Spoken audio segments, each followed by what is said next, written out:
사랑하는 성도 여러분, 여러분은 지난 한 주간을 살면서 가장 기뻤던 일이 무엇이었고 가장 슬펐던 일은 무엇이었습니까? 가장 기뻤던 순간에는 누구와 함께 그 기쁨을 나누셨고, 또 가장 슬펐던 순간에는 누구와 함께 그 슬픔을 나누셨습니까? 그 누구와도 기쁨과 슬픔을 함께 나누지 않으시고 혼자 기뻐하시고 혼자 슬퍼하셨습니까? 저는 우리 구리조항교회 성도님들 간에 이 인생의 기쁨과 슬픔을 함께 나누는 그런 관계가 되었으면 좋겠습니다. 그래서 오늘은 이 기쁨과 슬픔을 함께 나누는 사랑이라는 제목으로 말씀을 전하려고 합니다. 첫째로, 기쁨과 슬픔을 함께 나누기 위해서는 공감 능력이 좋아야 합니다.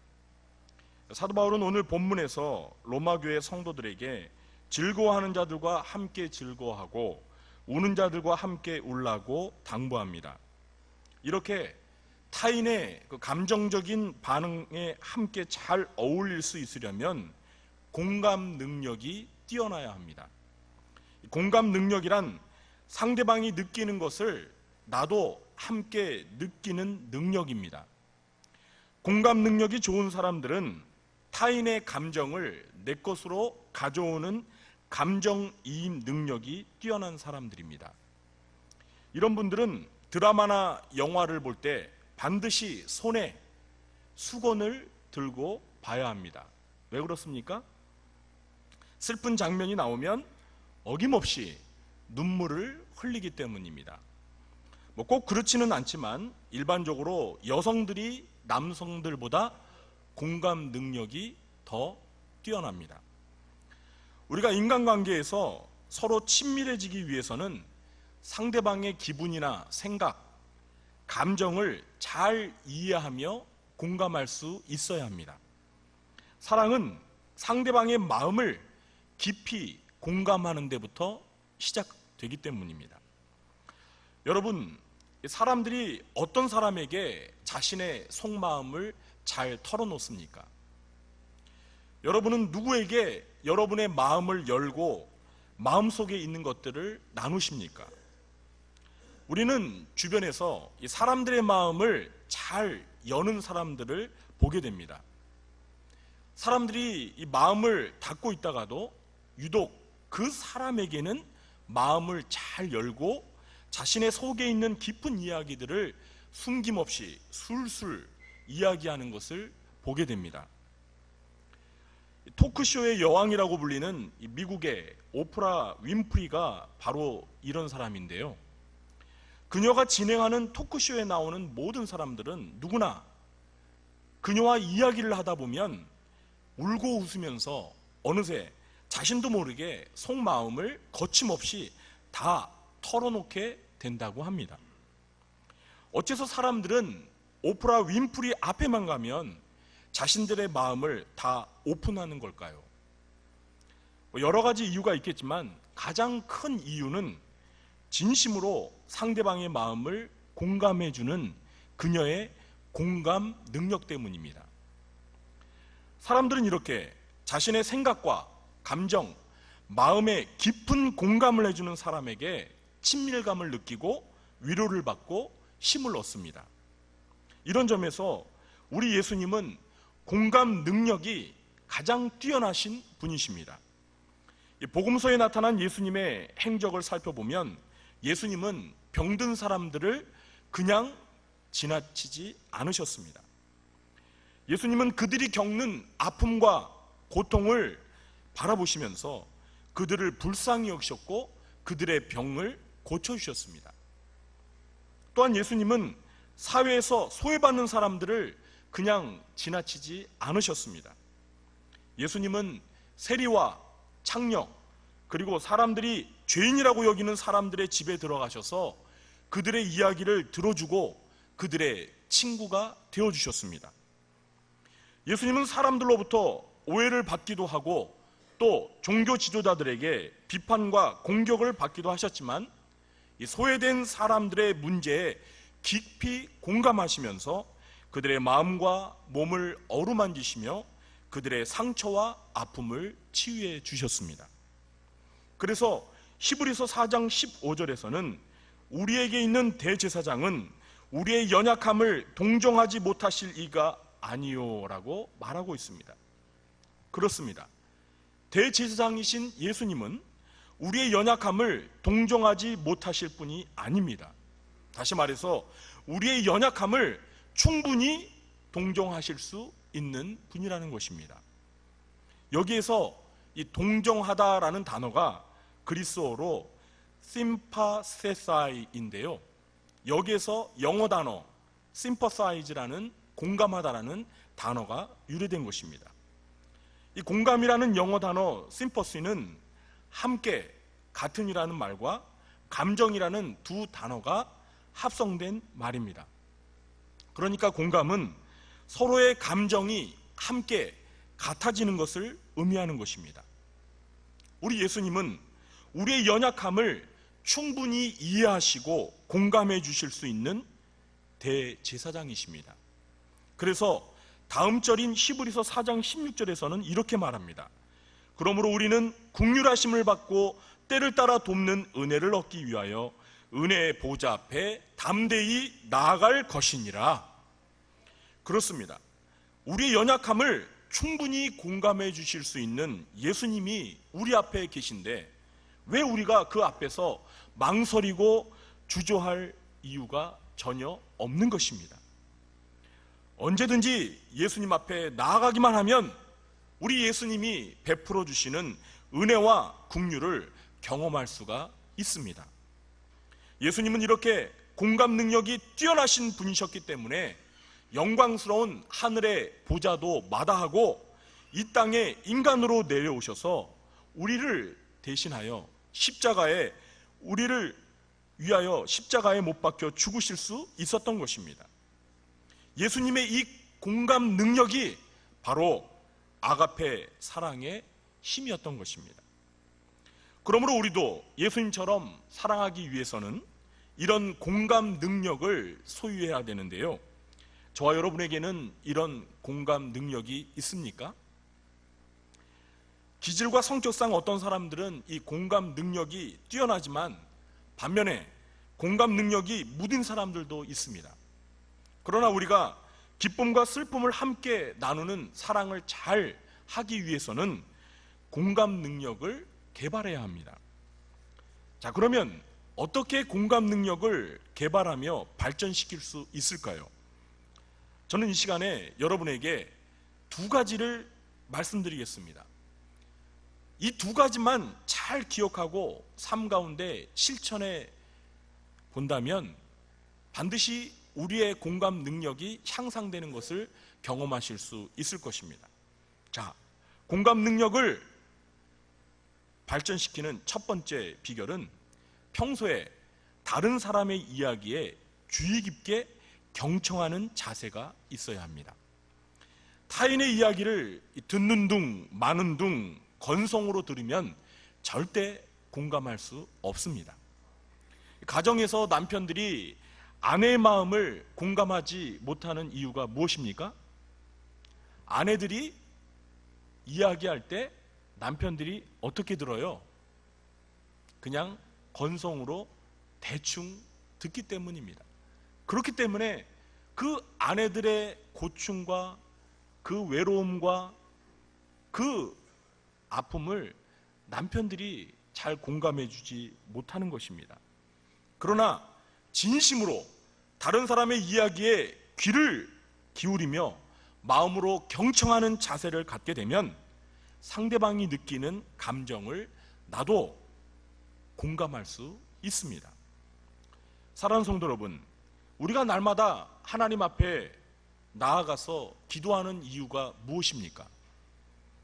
하나님이 우리의 기도를 대충 건성으로 들으신다면 우리가 하나님 앞에 기도할 수 있겠습니까? 아마 기도하지 않으려 할 것입니다. 그러나 시편 116편 1절과 2절에서는 우리가 평생 동안 기도할 수 있는 이유를 이렇게 가르쳐주고 있습니다.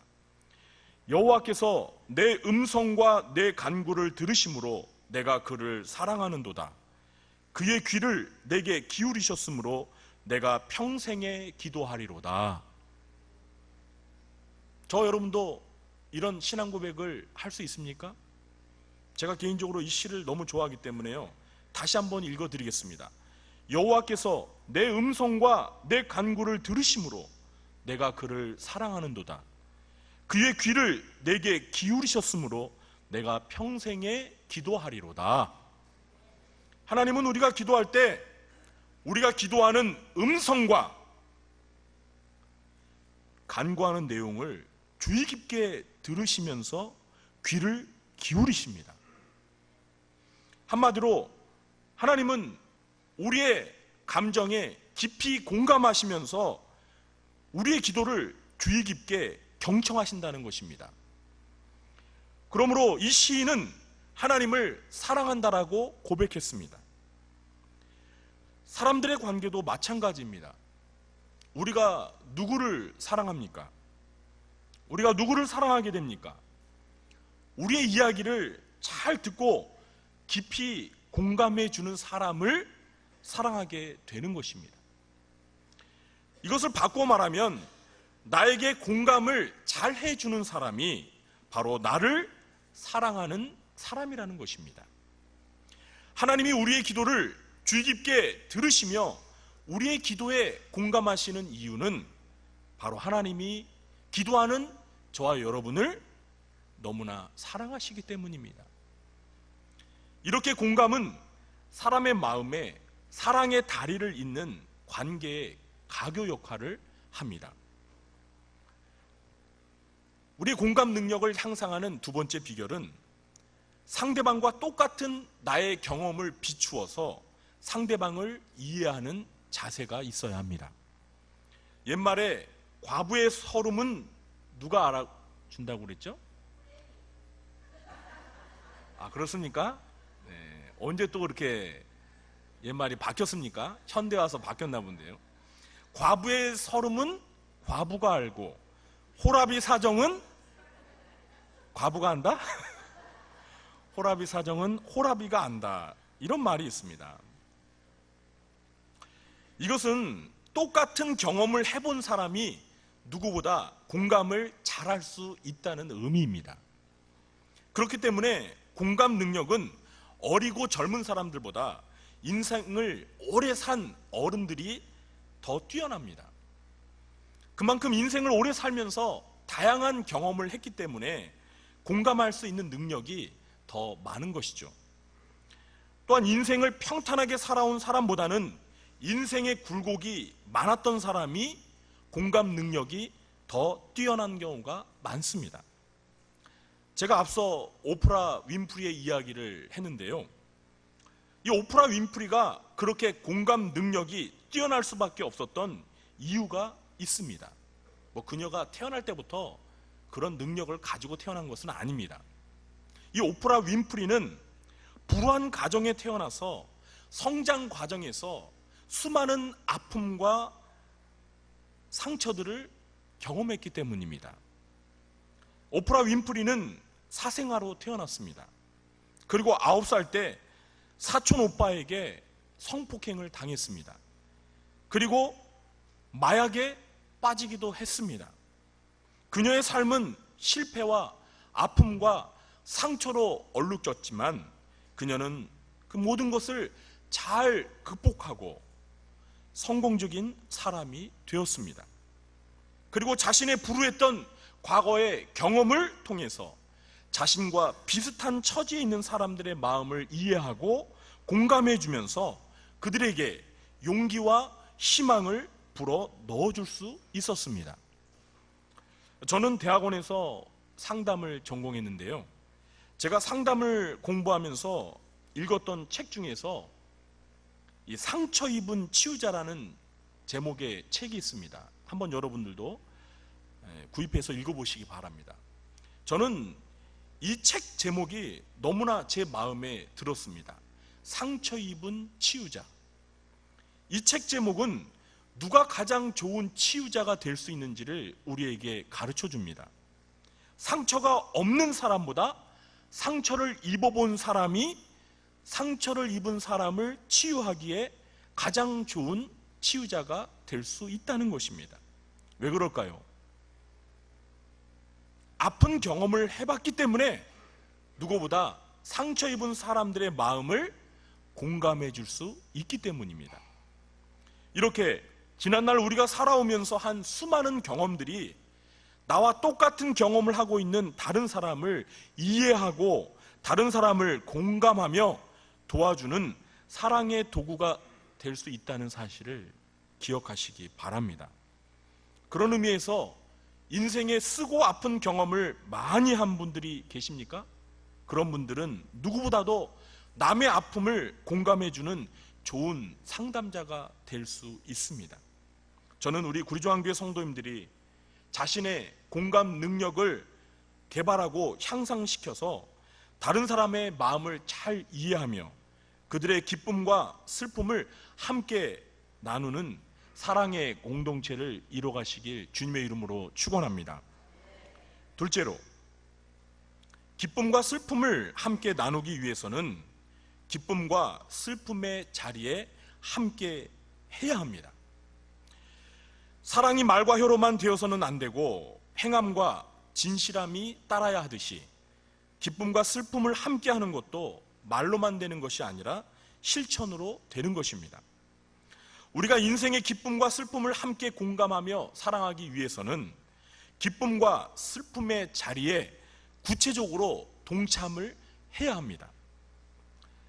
사랑하는 성도 여러분, 우리가 살면서 언제 기쁨을 경험하고 언제 슬픔을 경험하지요? 일반적으로 경조사가 있을 때가 아니겠습니까? 제 말에 전혀 공감을 못 하시는 것 같습니다. 네. 우리는 보통 이 경사스러운 일을 맡게 되면 기뻐합니다.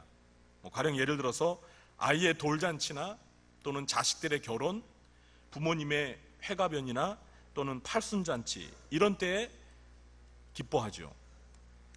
반면에 사랑하는 부모님이나 배우자가 죽어서 장례식을 치를 때 많이 슬퍼합니다.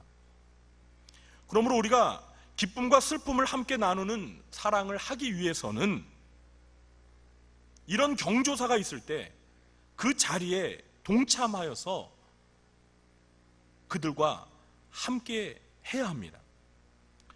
사랑하는 성도 여러분, 할 수만 있으시면 성도들의 가정에 경조사가 있을 때 적극적으로 참석하시기 바랍니다. 세상 사람들은 이 경조사의 참석 여부를 품앗이 개념으로 이해해서 나에게 과거에 도움을 준 사람일 경우에만 참석하는 경향이 있습니다. 현실적으로 보면 교회도 이런 생각을 크게 벗어나지 못하는 경우를 볼 수 있는데요. 그러나 교회는 그래서는 안 됩니다. 교회가 세상 수준밖에 안 되면 세상과 비교해서 더 낫다고 말할 수 없습니다. 사랑하는 성도 여러분, 성도님들 가정에 경조사가 있으면 가능한 많이 참석하셔서 축하해 주시고 위로해 주시기 바랍니다. 제가 이렇게 말씀을 드리면요, 성도님들 가운데는 이런 부담을 호소하는 분들이 계십니다. 목사님, 이 경조사에 갈 때 빈손으로 갈 수는 없잖아요. 그런데 성도들의 경조사에 다 참석을 하면 경제적인 부담이 되어서 갈 수가 없습니다. 이런 생각을 솔직히 하게 되죠. 물론 이런 현실적인 부담을 전혀 무시할 수는 없습니다. 그러나 저는 그런 말씀을 하실 때마다 이렇게 말씀을 드립니다. 축의금이나 조의금이 부담이 되어서 경조사에 안 가는 것보다 차라리 축의금이나 조의금 없이 가서 축하하고 위로하는 게 훨씬 더 낫습니다. 제 말에 공감하시는 분이 한 3분 계시네요. 아직도 제가 현실을 모르는 소리를 하고 있다고 생각하십니까? 어떻습니까? 물론 여러분, 가장 이상적이고 좋은 곳은요, 경조사마다 축의금이나 조의금을 들고 가서 축하해주고 위로해주는 게 가장 좋습니다. 그러나 우리가 매번 경조사를 다니면서 그렇게 하기에는 솔직히 경제적인 부담이 된다면, 그래서 갈까 말까 망설인다면 차라리 그 부담 때문에 안 가는 것보다 축의금이나 조의금을 안 가지고 가서 진심으로 축하해주고 위로해주는 것이 훨씬 낫다는 것입니다. 아주 가끔은 이 성도님들 가정에 이제 경조사가 생겨서 교회에서 이렇게 광고를 하지 않습니까? 뭐 주보에도 내게 되고, 또 장례식 같은 경우에는 미리 나 죽는다라고 이렇게 예고하는 게 아니기 때문에 주보에 낼 수가 없잖아요. 그러니까 이렇게 장례가 발생하게 되면 저희들이 우리 성도님들의 그 휴대폰으로 문자를 발송하게 됩니다. 그런데 막상 이렇게 경조사에 이제 축하하러 또는 위로하러 갈 때 보면 우리 성도님들이 너무나 적게 오셔서 참 가기가 민망할 때가 있어요. 정말 축하하고 축복할 자리인데 우리 교회 지체들이 너무나 적게 와서 참 민망할 때가 있어요. 또 정말 장례를 당해서 그 유가족들이 너무나 슬픔에 잠겨 있는데 이럴 때 우리가 많이 가서 그들을 위로해 주면 참 좋을 텐데 너무나 사람이 적게 가서 참 민망할 때가 있어요. 사랑하는 성도 여러분, 우리가 한 교회를 다니면서 함께 신앙생활을 하는데 함께 기뻐하고 함께 슬퍼할 수 없다면 어떻게 사랑한다고 말할 수 있겠습니까? 우리가 경사스러운 일에도 많이 가서 축하해 줘야겠지만 특별히 우리 성도님들의 가정에 상을 당하였을 때 많이 가셔서 따뜻한 위로로 사랑을 표시해 주시기 바랍니다. 복음서를 읽어보면요, 우리 예수님도 경조사를 잘 찾아다니신 걸 알 수 있습니다. 요한복음 2장과 11장에 보시면 예수님은 가나 혼인잔치에 어머니 마리아와 제자들과 함께 참석을 하셨고, 그리고 베다니 마리아 마르다의 오빠 나사로가 죽었을 때 예수님은 조문을 하시면서 그 현장에서 슬피 눈물까지 흘리셨습니다. 사랑하는 성도 여러분, 저는 이제 설교를 마치면서 저희 어머니가 교회를 처음 나가게 된 이유를 좀 짧게 간증을 드리려고 합니다. 저희 어머니는 제가 교회를 다니면서 한 15년 동안 전도를 했지만 교회를 나오지 않으셨습니다. 꿈쩍도 안 하셨습니다. 오히려 교회를 열심히 다니는 저를 핍박하셨고요. 하여튼 지금 저희 어머님이 이렇게 권사가 되셔서 저를 위해서 기도하는 걸 보면 진짜 기적입니다, 기적. 그런데 그렇게 교회 안 다니시려고 완고하신 저희 어머님이 어떻게 교회를 다니게 됐느냐? 저희 아버지가 돌아가셨을 때 장례식을 치렀는데요, 제가 다니던 그 모 교회에서 성도님들이 많이 오셔서 저와 저희 가족들, 특히 저희 어머니를 많이 위로해 주셨습니다. 그리고 저도 깜짝 놀란 것은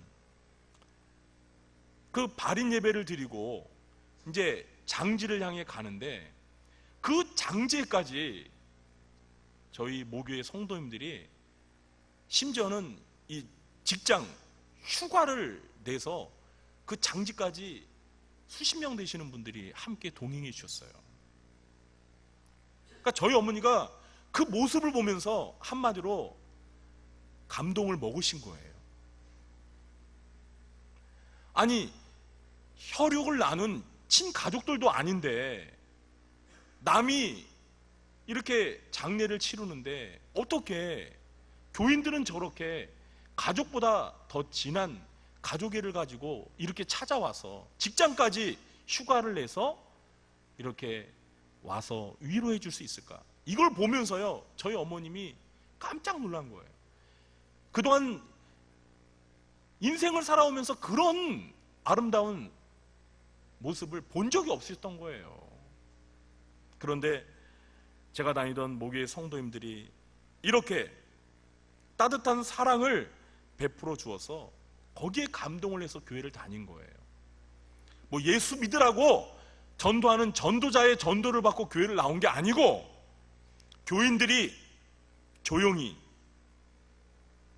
보여준 그 따뜻한 가족애와 같은 사랑의 힘에 저희 어머님이 감동되셔서 교회의 첫 발을 내딛게 되었습니다. 그리고 장례를 마치고 돌아온 그날 저녁에 저희 어머니께서 저에게 뭐라고 말씀하신지 아십니까? 영훈아, 너 그렇게 신학교 가고 싶다고 했는데 이제 신학교 가라. 할렐루야. 그래서 제가 저희 아버지 장례를 치르고 난 그의 신학교의 문을 두드리게 되었던 것입니다. 저는 우리 구리조항교회에서도 성도님들 간에, 물론 이 따뜻한, 우리 교회도 이런 따뜻한 가족애가 있죠. 그러나 앞으로도 기쁨과 슬픔을 함께 나눌 수 있는 이런 끈끈한 가족애가 더 많아지기를 주님의 이름으로 간절히 축원합니다. 이제 말씀을 맺겠습니다. 우리 인간에게는 희로애락의 감정이 있습니다. 그리고 우리는 인생을 살아가면서 많은 기쁘고 슬픈 일들을 경험합니다. 우리는 그럴 때마다 그 기쁨과 슬픔을 누군가와 함께 나누고 싶어하는 갈망이 있습니다. 그러나 우리가 사는 세상은 어느새 점점 자기 중심적이고 이기적으로 변해서 혼자 드라마나 영화를 보면서 웃고 우는 그런 공감의 모습을 보이기는 하지만, 정작 자신의 가까운 곳에 살고 있는 이웃의 기쁨과 슬픔에는 전혀 관심을 갖지 않고 아무런 공감을 하지 못하는 그런 세대가 되고 말았습니다.